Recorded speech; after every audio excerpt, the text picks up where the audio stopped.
Off in the deep end like usual. Niggas swear they passed us, they doing too much. Haven't done my taxes, I'm too turned up. Virgil got a paddock on my wrist going nuts. Niggas caught me slipping once, okay, so what? What it do, YouTube? It's your boy LT back with another video, and today we got my boy Michael Jordan back on the screen, bro. And we got some of his best trash talking moments that we're gonna react to today. I love the fact that Michael Jordan is not friends with nobody. And I mean, yeah, he might have had some friends after playing basketball that were in the league, but Mike wasn't friends with nobody. Everybody was in his way of him taking the throne. That's how Mike looked at everybody, from teammates to opposite teams. He didn't like you. He knocked Stephen Curry. Kerr out. He hit Kerr because Kerr wasn't running the play right. He fight other people on his team like, we got to win, bro. Like, there's no goofing off. There's no playing around Michael Jordan. So I'm ready to hear these stories. And there's a story that I heard of about 4 or 5 years ago of Michael Jordan telling Spud Webb, shoot at you fucking midget. And Spud Webb saying that changed his game forever. He didn't want to play the game anymore. He just kind of fell off after that. That's a story I heard. I don't know how true it is, but we're going to find out. If it's on the list, it's on the list. But we're going to get into this and see exactly what's going on, man. But before I press this play button, if this is your first time seeing me on your screen or you're a returning subscriber, make sure y'all like this video. And if you're new to this on your channel, make sure you hit the subscribe button and turn your notifications on. It helped me a whole lot, and it don't cost you anything. But let's get into this Michael Jordan best trash talking stories. I'm so hyped for this, man. This is about to be great. I know it is. We're in suit and tie. We're sitting in the locker room. We just walked in the locker room. Now, remember, Michael Jordan walks into our locker room, suit and tie. I'm like, what the hell is he doing in our locker room? Is he coming to, to the training room? Well, what's going on? So he walks by me. He walks by Kevin. We get to Randy with me. He said, lace him up. It's going to be a long night. I'm like, did he just come in our locker room? Man, he said I showed up to talk shit. He had 60 that night. 60? He had 60 points that night. So KG had never seen me play against Mike. We in Chicago, it's my rookie year. And I got about 24 going into the fourth quarter. JR is having a good game. So I'm quiet. I always stay quiet when I play mine. I didn't talk too much. So as we come out the timeout, I'm on, y'all. I can't even explain it. We come out of the fourth quarter, KG like, man, keep going at his ass. Serve him. He can't guard you. Yo, keep killing that nigga, yo. Keep killing that nigga. Boning me, yo, straight up. You have a good game, Joe. Keep going. I was quiet. I'm looking at him like, chill. Because Mike was literally right there. He's right here. Mike can hear me. So I double back it, yeah. I don't care. Keep going at him. Wow, he's strong for this dude, man. So as I say that, I feel it. So Mike looked at me, looked at KG. Hands on hips. Whoa. Do you see what I was talking about in my previous video? He said he felt it. Mike didn't say nothing to him. He felt it. Michael Jordan brought a presence. When they get upset, Mike, Magic, Bird, when they get upset, it's like the floor you're no longer on the floor. It's just them, the basket, and the ball. They are killers. It's just they're straight killers. They don't care. He felt it. I'm gonna try to rewind it and see if we can catch it when he said it. Feel it. I caught it right on the money. Hold up. At him. Wow, strong. Listen to him. Be like, man. I felt it. So as I say that, I feel it. So Mike looked at me, looked at KG. Hands on hips, legs locked. The nigga stared at me for about 15 seconds. I was like, Mike, he don't know the rules of the game, man. Bro. He's just a young puppy. Bro, like, it's intensifying to hear. Like, I'm terrified for KG, because he said he stared at him for 50 seconds. Imagine Michael Jordan just staring at you like, for 15 minutes. Nah, bro. You know what I mean? Hey, look, Mike, he don't really know how I see him and Mike having a conversation. So he's like, he don't really know he excited, whatever. So now MJ on the back leg joint. Okay, he talking? Okay, yeah, huh? Mike looked at him again like, okay. Looked at me like, okay. I said, what you looking at me like that for, right? I can't even really describe the next like 6 to 7 minutes of play, y'all. Went to the fourth quarter, man. That man got about 17 quick. We down 25 now. It was just that 2. Mad, looking at KG, looking at me, looking at KG. It got bad quick, yo. I come to the joint, and they know this. When you come and you've been on the run, when you not got back on the floor, got back, had to rebound, and you feel like you on defense all the time, you come to the bench like this. So I was like, Jay, Man, my bad. My bad, dog. I'm sorry, man. I'm sorry. He like, it's cool, man. I told you, just shut your ass up, man. So you got in between the Gatorade there where you like, damn, and next thing you know, we over there like this. And Mike came down, okay, young fella, okay, damn, young fella, damn, y'all done? Damn, young fella. Never talk shit to Mike ever again in life. My rookie year, we were playing the Chicago Bulls, and this is Michael Jordan's 3rd or 4th year in. Okay. And we were playing an exhibition game in some obscure place. And most veterans do not like to play in exhibition games. They want to get to the Bro, I gotta get ad block. I gotta get ad block. I'm so tired of that. We're playing this exhibition game, and Michael's going through the motion. And Chuck Person, who's on my team, who's a trash talker as well, is like, can you believe Michael Jordan, the guy everyone's talking about, who's supposed to be able to walk on water? You're out here killing him, Reg. This is in the first half. He's like, you should be talking to him. He's like, you know, you're right, Michael. Who do you think you are? Oh, The great Michael Jordan? That's right. There's a new kid on town, right? Kind of looks at me and starts shaking his head. So at half, I have 10, and he has 4 points, right? I'm doing all this talking. He's like, okay. Into the game in the second half, he ended up with 44, and I ended up with 12. See, all right. And that's what a lot of people don't understand. We don't. When I say, and I don't know about analytics, because some of those guys mean it.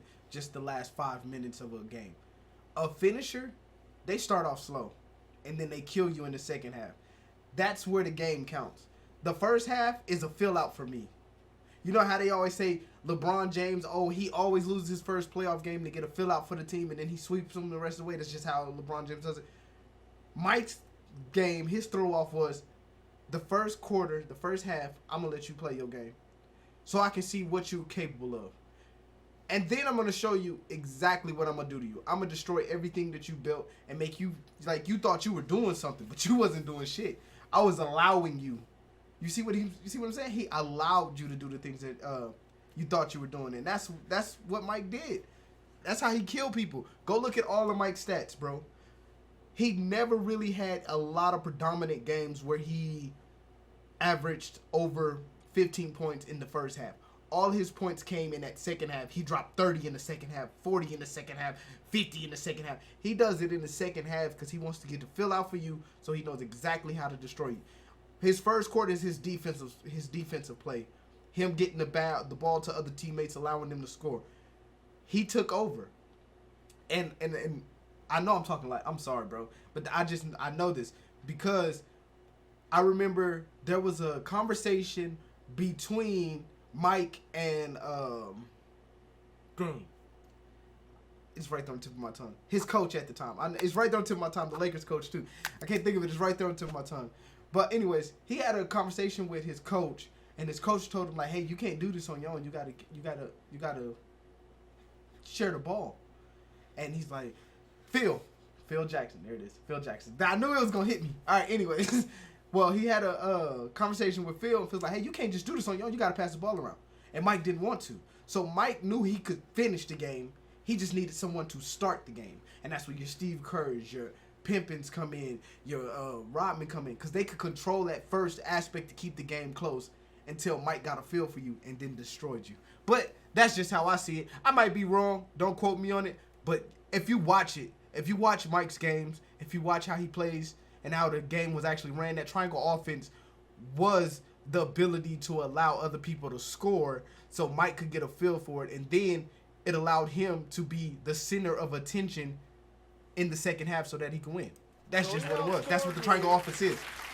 40-2. And as he's walking off, he's like, be sure and be careful. You never talk to Black Jesus like that. Tell him. Okay, I'm so sorry. I'm so sorry, Black Jesus. So we got the Chicago Bulls coming in town, and unfortunately, I got a sprained ankle, and so. Did you say fortunately you unfortunately, do? Oh, okay. Unfortunately. I enjoy guarding Mike because he was, the one thing I did with Mike is I never got him pissed off. He make a shot, you say, good shot, Mike. You don't talk trash to him so he can go off for 60. You try to kill him with kindness. Yeah. You don't try to talk trash to him. So they're getting off the bus. We're done with shoot around, and we're walking out. And MJ says, "B. Scott, what's going on?" I said, "What's up, MJ?" He said, "Man, I hear that you're not playing tonight." I said, "No, I sprained my ankle." He said, "Who's guarding me?" I said, "Anthony Peeler." He said, "Oh, 50." Bro said, "Give me my money, but it's easy." So I told Anthony Peeler, "Listen, MJ, he's probably gonna go for about 50 tonight on you. So just don't piss him off. You know, just be cool." He ended up with 54. So this can be something you probably can print. You know, I'm playing in my my camp against O.J. Mayo. He was a top high school kid coming out, and I never met him first time. In front of my camp, he starts this thing about you can't guard me, you can't do this. You know, I got my campers here, so obviously I can't really go where I want to go because of all my camp. So I stop the camp, send the kids to bed. We go back to playing, and he starts this whole thing. You know, that you can't guard me, you can't do this. And then finally I just said, "Look, dude, you may be the best high school player, but I'm the best player in the world. So from this point on, it's a lesson." And from that point on, it was a lesson. He never won a game. I posted him up. I did everything. If I can ever show you that film, if you can ever ask him that, ask him about the thing that happened in my camp. I don't consider that trash. I consider that fact. You Tell call me. it trash. See? Mike, come on, man. You can be for me. You haven't got me yet. Huh? Mike, Don't even try it. you want me to go call Scotty? You have to call Scotty. Come on. What you gonna call Scotty for? I haven't got you recently. Yeah, I agree with No, that. you haven't got me in 6 years. Won't you guys just go and say? No. Never. He said, I'll get you. He never dunked on you. He never put you on the highlight. Patrick Ewing is my boy, man. I got Patrick Ewing in my closet. I love his shoes. His Gary Payton. Actually like Pimpins too, and freaking Dennis Rodman's. The Worms. Got him. Michael shakes the finger, but he finally got his dunk on Mount Matumbo. Phil Jags. He never dunked on you. Look at him with the finger wave. Never put you on the highlight. No. He said, I would love to give you my poster, but it's not happening. It's not gonna happen. A story that I think summed the whole thing up. We was playing The mailman. Chicago in Salt Lake. They switched and put John Stockton on it, and he turned around and dunked on Stockton. So some guy got up and almost followed him down the sideline and said, "Hey, Jordan, pick on somebody your own size." Next time down the floor, he dunked on Mel Turpin. And went over and looked at the guy and said, "Was he big enough?" Did you ever get involved in trash talk with Jordan? Thanks a lot, Jimmy. I just wonder, like, because you don't. I seem think like this is the trash story I talk heard about the And I never the talked Dream trash, Team. but one time in my entire life with Jordan. with Jordan. Oh, all right. I was at the Dream First Team. ever time ever talking trash. So we're with the Dream Team. Yeah, I heard this one. And for 3 days in a row, we had came into a tie because what Coach Daly did, he split the team up East versus West. So Barkley, Jordan, Larry Bird, Pippen, and Patrick Ewing all played in the East. Wow. And then Ooh, we that's had a the hell of West a guys, team. myself, David Robinson, Malone, Mullen, Drexler, Ooh, and Clyde. and John Stockton. So we would play every day, tie. So this is the 4th day, and we got out on them about 12-2, and I said, I'm gonna really rattle his chain. So I went over there, tapped him on the shoulder, and said, "Hey man, if you don't turn into Air Jordan, we're gonna blow you out today." Jimmy, his eyes got big. Usually that tongue come about right here, now it's way out. He broke the huddle, he hit a 3, and he's looking at me. So he came down again, hit another 3. So the greatest shot, now I've been involved in all 3 of them. First, Dr. J walked out in air, out of bounds. Oh yeah, Reverse right. layup, Under, up yeah. under. Right. Michael Jordan in 1991 came down on us with the right hand, tongue out. He switched in midair to the left, spun it against the glass. Now this is the greatest shot I've seen. He came down the right side, took off. David Robinson took off, and he said, "Okay, I'm gonna just sit here in the air." Because I know David Robinson is gonna go down. So David Robinson went to the ground. He 360, tongue moving, and dunked it. In a practice 360 game. in a practice game. I would, And man, I was like, hold up. oh my I would love to see that footage. I would love to see, cause I would just love to see that footage. He said he sit in the air, wait for him to come out, 360, and dunked it with the tongue out. I would love to see that, dog. And I was just stunned, and all of us were stunned to see him hang in the air that long and 360. Michael Jordan is so incredible. There'll never be. The moral is you should not talk trash to Michael Jordan. Yeah. Thank you. Say 360, you mean like it was like full, like this, all the way?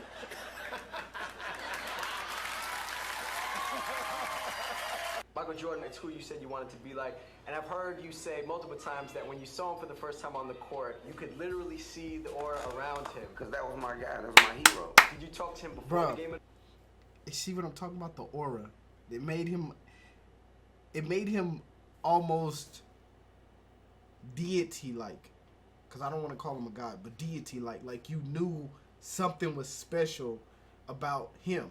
That's what it was. You just knew something was special about this man. No. It was just strictly. It was the first time I ever talked to him was that year playing in the rookie game. That was the year they did the top 50 of all time. Oh, okay. Yeah, where they had the jackets on and all that. And I saw him walking through the I'll never forget it because he said, "What's up, you little bitch?" I'll never forget it. I looked at him like, all right, man. What do you say back to that? Because it's somebody you really rock with. Nothing. You just got to eat that, right? Nothing. And then, like, I remember one time I was telling him how much I rock with him, and he was like, "Man, you wouldn't rock with me like that because you wouldn't have crossed me like that." Right, you wouldn't have hit me with that crossover. I always knew that once I got to the league, I was going to try my move on the best.